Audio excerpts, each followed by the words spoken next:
Good morning, church. I pray all is well with you today as we begin our study of Ezekiel chapter 23. Ezekiel chapter 23 is extremely interesting, and I don't have time to go into all of the details in it, but I want us to do something different today. I want you to start in 1 John chapter 2, verse number 15.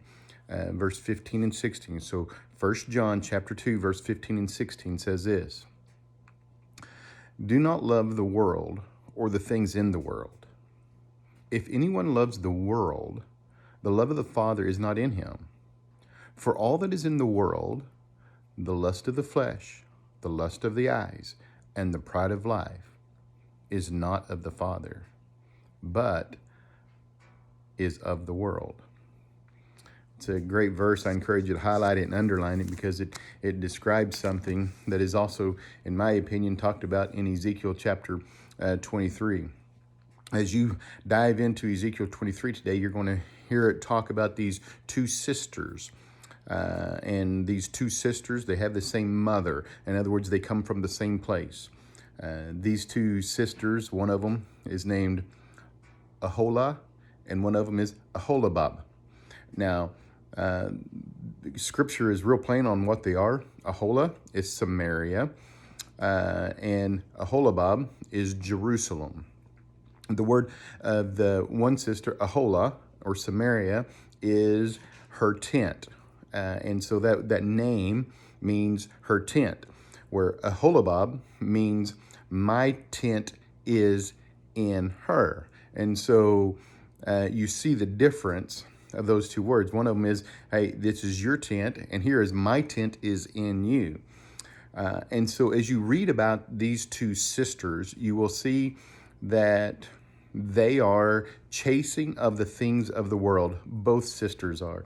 In fact, it is called whoredom in here, or prostitution. But they are prostituting themselves to the world. And they are chasing things such as wealth, money, power, and sex. Almost exactly what we see in our nation that everyone chases. Isn't it interesting that things just don't ever seem to change?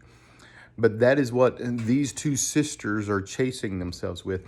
And because of them chasing after these and pursuing them and committing these sinful acts, God then sends judgment upon them. And this chapter is a description of their chasing after all this sin, and then God bringing judgment upon them. And to me, as you read this, you're going to see how God views sin, and how God views sin even in His children, and the importance of us driving that out